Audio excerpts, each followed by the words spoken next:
নমস্কার বন্ধুরা, আজকে আমি একটা নতুন রেসিপি করছি। সরস্বতী পুজো স্পেশাল ফোড়ন ছাড়া কাঁচা ইলিশের ঝোল। তাতে আমার লাগছে এই ইলিশ মাছ আছে গোটা, এটাকে কাটবো আমি। আলু নিয়েছি, এটাকেও কাটবো। সব সবজিগুলো আমি দেখিয়ে নিচ্ছি। এর মধ্যে বিনস দিচ্ছি, একটা ঝিঙা নিয়েছি, একটা বেগুন নিয়েছি, লাউ ডোকা নিয়েছি, সিম নিয়েছি, কাঁচা লঙ্কা নিয়েছি, সর্ষের তেল, নুন আর হলুদ। এর মধ্যে আর কিছু লাগে না। এই দেখুন, মাছগুলোকে ধুয়ে কেটে নুন হলুদ আর একটু কাঁচা তেল মাখিয়ে রেখেছি। লাউ শাকটাকে কেটেছি এইভাবে, দেখুন ধুয়ে রেখেছি। একটু ঝিঙাটা কেটে রেখেছি। এখানে 5টা কাঁচা লঙ্কা আছে, আর যার যেরকম পরিমাণ মতন ঝাল দিবে। একটু বিনস দিয়েছি, এই যে বেগুন কেটেছি, এইভাবে সব কেটেছি। সিম, এই যে আলু, আর এতে তো বেশি কিছু লাগে না। একটু ময়দা রেখেছি, এটা লাস্টে গুলিয়ে দেব। প্রথমে কড়াতে জল দিয়ে দিচ্ছি, শুধু কড়াতে জল দিলাম। এরপরে এতে নুন দিলাম, পরিমাণ মতন নুন দিলাম।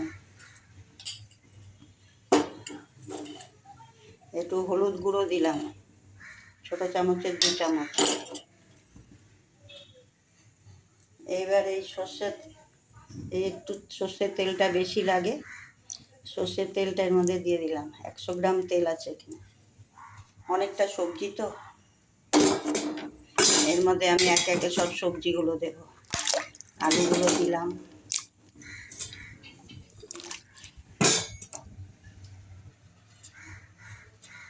কাঁচা লঙ্কাটা দিলাম,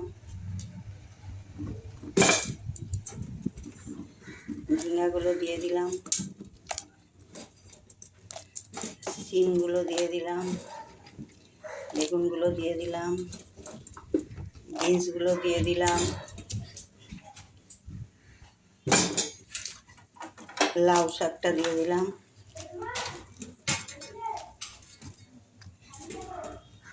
এবার এগুলো সব সবজিগুলো দিয়ে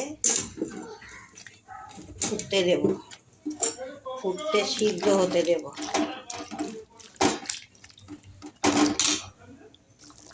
দেখুন, এগুলো ফুটে উঠেছে, সব সেদ্ধ হয়ে গেছে সব সবজিগুলো। কালারটাও দেখুন এরকম হয়েছে। এটা প্রায় 20 মিনিট মতন, 20-25 মিনিট লেগেছে এগুলো সেদ্ধ হতে। একটু কাঁচা থাকে না সব সবজিগুলো, এই জন্য সিদ্ধ হতে একটু টাইম লাগে। এর মধ্যে এই যে আমি ময়দাটা রেখেছিলাম, এটা গুলিয়ে জলে দিয়ে দিলাম। এটা ফুটে উঠলে আমি এবার মাছগুলো দেব। এই দেখুন, এই সবজিগুলো সব সেদ্ধ হয়ে গেছে। বেগুন, আলু, ডাঁটা সব সেদ্ধ হয়ে গেছে। এরপরে আমি এখন মাছ, দেখুন এবার ফুটে উঠেছে। এবার আমি মাছগুলো দিয়ে দিচ্ছি। মাছগুলো দিয়ে একটু ফুটে উঠলেই আমি এটাকে নামিয়ে দেব।